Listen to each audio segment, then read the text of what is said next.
ইরানে হামলার আগে পরে একটি দুটি নয়, অসংখ্য ভুল করেছে ইসরায়েল যুক্তরাষ্ট্র, আর সেই ভুলের খেসারত দিতে হচ্ছে বড্ড চড়া দামে।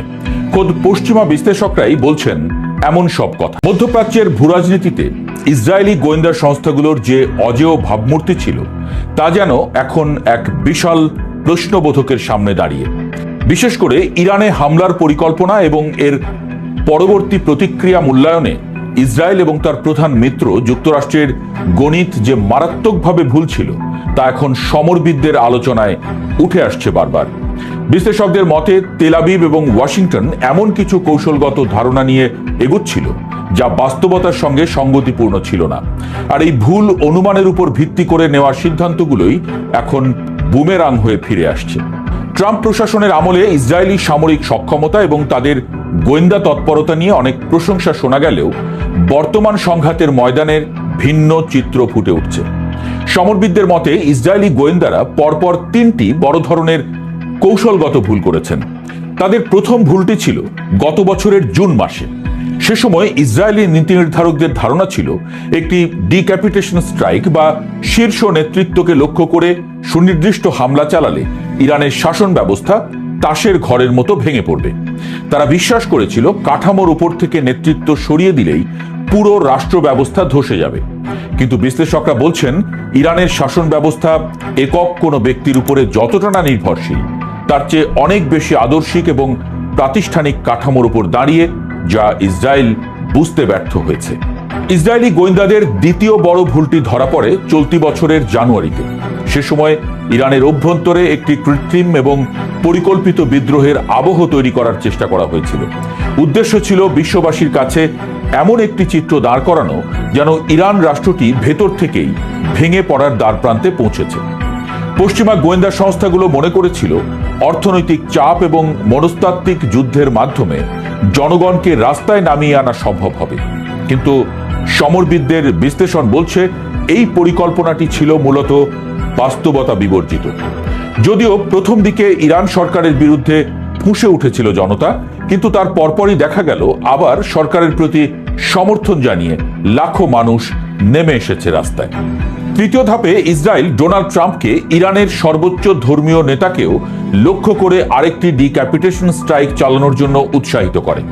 তাদের ধারণা ছিল ইরানে একটি স্বতঃস্ফূর্ত জনসমর্থন তৈরি হয়ে আছে যারা তথাকথিত স্বাধীনতার জন্য অপেক্ষা করছে, যারা মধ্যপ্রাচ্যে আমেরিকার ভূরাজনৈতিক পরিকল্পনার অংশ হতে মুখিয়ে আছে। কিন্তু হামলার পর দেখা গেল সম্পূর্ণ উল্টো চিত্র। বিশ্লেষকরা বলছেন লাখ লাখ মানুষ প্রতিশোধের দাবি নিয়ে রাস্তায় নেমে আসায় ইসরায়েল এবং যুক্তরাষ্ট্রের পুরো অঙ্কটাই ওলট পালট হয়ে গেছে। জনগণের এই স্বতঃস্ফূর্ত অংশগ্রহণ প্রমাণ করেছে যে বিদেশি হস্তক্ষেপের মুখে ইরানিরা তাদের অভ্যন্তরীণ মতভেদ ভুলে একতাবদ্ধ হতে পারে।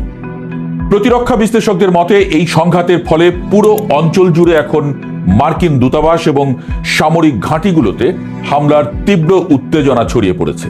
প্রেসিডেন্ট ট্রাম্প এখন এক অত্যন্ত জটিল এবং সংবেদনশীল পরিস্থিতির মুখোমুখি। বিশেষ করে পারস্য উপসাগরীয় দেশগুলোর প্রতিরক্ষা সক্ষমতা নিয়ে নতুন করে দুশ্চিন্তা দেখা দিয়েছে। সামরিক বিশ্লেষকরা লক্ষ্য করেছেন উপসাগরীয় মিত্র দেশগুলোর প্রতিরক্ষা মিসাইল এবং ইন্টারসেপ্টরের মজুদ দ্রুত ফুরিয়ে যেতে শুরু করেছে। এই ঘাটতি মিত্রদের জন্য বড় ধরনের নিরাপত্তা ঝুঁকি তৈরি করছে, যা যুদ্ধের দীর্ঘসূত্রতাকে আমেরিকার জন্য প্রতিকূল করে তুলেছে। ইসরায়েলের প্রতিরক্ষা ব্যবস্থার সীমাবদ্ধতা নিয়েও এখন মুখ খুলছেন বিশেষজ্ঞরা।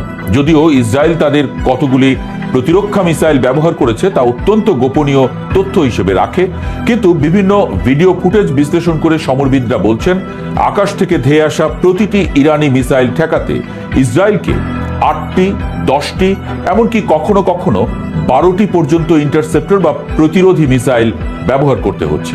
সাবেক ব্রিটিশ কূটনীতিক এবং গোয়েন্দা কর্মকর্তা অ্যালিস্টার ক্রুকের মতে ইরানের মিসাইলগুলি এখন পরিবর্তনশীল গতিপথ ব্যবহার করছে, অর্থাৎ এগুলো মাঝপথে দিক বদলাতে সক্ষম। এর ফলে ইসরায়েলের অত্যাধুনিক প্রতিরক্ষা ব্যবস্থাও এগুলো শনাক্ত এবং ধ্বংস করতে হিমশিম খাচ্ছে। এর সোজা অর্থ হলো ইসরায়েল তার প্রতিরক্ষা মিসাইলের মজুদ অত্যন্ত দ্রুত গতিতে ব্যয় করে ফেলছে, যা দীর্ঘমেয়াদী যুদ্ধের জন্য মোটেও সুখকর নয়।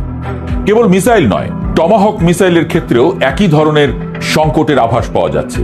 সমর বিশেষজ্ঞদের অনুমান ছিল যুদ্ধ শুরুর আগে মার্কিন ডেস্ট্রয়ারগুলিতে প্রায় 500 থেকে 600 টমাহক মিসাইল মজুদ থাকতে পারে, কিন্তু ইরানে চলমান হামলায় ইতোমধ্যে সেই মজুদের বড় একটি অংশ ব্যবহার হয়ে গেছে, কারণ ইরানে যেসব লক্ষ্যবস্তুতে আঘাত হানা হচ্ছে তার বেশিরভাগই করা হচ্ছে টমাহক দিয়ে।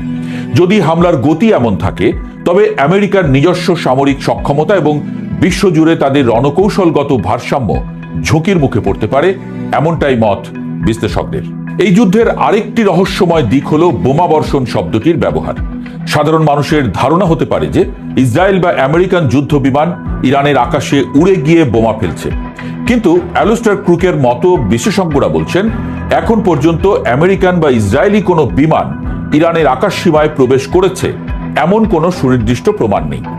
মূলত ইরানের আকাশ প্রতিরক্ষা ব্যবস্থার সক্ষমতাকে ভয় পেয়েই হয়তো তারা সরাসরি বিমানের বদলে দূরপাল্লার মিসাইলের উপর নির্ভর করছে। সমরবিদদের মতে ইরানের আকাশ সীমা এখনো দুর্ভেদ্য রয়ে গেছে, যা মার্কিন এবং ইসরায়েলি পরিকল্পনাকারীদের জন্য বড় এক উদ্বেগের কারণ। ওয়াশিংটনের মিডল ইস্ট ইনস্টিটিউটের জ্যেষ্ঠ ফেলো এবং ইরান বিশেষজ্ঞ অ্যালেক্স ভাতানকার মতে ট্রাম্প প্রশাসন কোনো স্পষ্ট এবং টেকসই পরিকল্পনা ছাড়াই ইরানে হামলা শুরু করেছে। তিনি মনে করেন শুধু সামরিক অভিযানের মাধ্যমে শাসন ব্যবস্থা পরিবর্তন করা সম্ভব নয়, এর জন্য প্রয়োজন একটি সুনির্দিষ্ট রাজনৈতিক প্রকল্প। ভাতানকার সতর্ক করে বলেন, যদি শাসন ব্যবস্থা পরিবর্তনের উদ্দেশ্য থাকে তবে এটি 4 দিন বা 4 সপ্তাহের কোনো অভিযান হবে না। এটি একটি দীর্ঘস্থায়ী এবং রক্তক্ষয়ী লড়াইয়ে পরিণত হতে পারে। ট্রাম্প অতীতে ইরাক যুদ্ধকে আমেরিকার বড় ভুল বলে অভিহিত করলেও এখন তিনি নিজেই ইরান নিয়ে একই ধরনের অনিশ্চয়তার দিকে এগোচ্ছেন কিনা সেই প্রশ্ন তুলেছেন এই বিশ্লেষক। ডেমোক্র্যাট এবং বিরোধী শিবিরের বিশ্লেষকরাও এই যুদ্ধের লক্ষ্য নিয়ে প্রশ্ন তুলেছেন। প্রতিনিধি পরিষদের ইন্টেলিজেন্স কমিটির সদস্য জিম হাইমস প্রশ্ন তুলেছেন যে এই হামলার শেষ কোথায়। তিনি মনে করেন আকাশপথে বোমা হামলা চালিয়ে কোনো দেশে শাসন ব্যবস্থা পরিবর্তনের সফল উদাহরণ বিরল। মার্কিন সামরিক বাহিনী কোনো দেশে সন্তোষজনকভাবে শাসন ব্যবস্থা পরিবর্তন করতে পেরেছে এমন উদাহরণ নেই বললেই চলে। বিশ্লেষকরা বলছেন জনগণের সক্রিয় অংশগ্রহণ বা সরাসরি স্থলবাহিনীর উপস্থিতি ছাড়া ইরানের বর্তমান ব্যবস্থার পতন ঘটানো প্রায় অসম্ভব। আর সরাসরি স্থলযুদ্ধ শুরু করা মানেই হলো আমেরিকার জন্য আরেকটি অফুরন্ত যুদ্ধে জড়িয়ে পড়া। ইরানের সর্বোচ্চ নেতা এবং অন্যান্য শীর্ষ নেতাদের মৃত্যুর খবর নিশ্চিত হওয়ার পর ট্রাম্প দাবি করেছেন ইরান এখন আলোচনায় আগ্রহী, কিন্তু বিশ্লেষকরা এই দাবিকে বাস্তবসম্মত মনে করছেন না। তেহরান ইতোমধ্যে আলোচনার সম্ভাবনা নাকচ করে দিয়েছে। অ্যালেক্স ভাতানকার ধারণা ট্রাম্প সম্ভবত ইরানের শাসন ব্যবস্থা পুরোপুরি পরিবর্তন করতে চাইছেন না, এর বদলে তিনি একটি দুর্বল শাসন ব্যবস্থা চান যা আমেরিকার স্বার্থের পরিপন্থী হবে না। কিন্তু ইরানের পাল্টা হামলার তীব্রতা এবং মার্কিন সেনাদের হতাহত হওয়ার ঘটনা ট্রাম্পকে আরো কঠোর অবস্থানে যেতে বাধ্য করতে পারে, যা পরিস্থিতির আরো অবনতি ঘটাবে। সর্বশেষ তথ্য অনুযায়ী ইরানের পাল্টা হামলায় কয়েকজন মার্কিন সেনা নিহত এবং বেশ কয়েকজন আহত হয়েছেন। এই প্রাণহানি হোয়াইট হাউসের উপরে চাপ বাড়িয়ে দিয়েছে বহুগুণ। ট্রাম্প ভিডিও বার্তায় ইরানের জনগণকে জেগে ওঠার আহ্বান জানালেও মাঠ পর্যায়ে তার কোনো প্রতিফলন দেখা যাচ্ছে না। বিশ্লেষকরা বলছেন এই আগ্রাসন ইরানি জনগণের মধ্যে শাসন ব্যবস্থার প্রতি সমর্থন আরো বাড়িয়ে দিয়েছে। সমরবিদদের বিশ্লেষণ থেকে এটা স্পষ্ট যে ইসরায়েল এবং যুক্তরাষ্ট্রের যে গাণিতিক হিসেব ছিল, অর্থাৎ হামলা করলে ইরান ভেঙে পড়বে, তা বাস্তবে মেলেনি। উল্টো তারা এখন এমন এক চোরাবালিতে আটকা পড়েছেন যেখান থেকে সম্মানজনকভাবে বেরিয়ে আসার পথ ক্রমশ সংকীর্ণ হয়ে আসছে।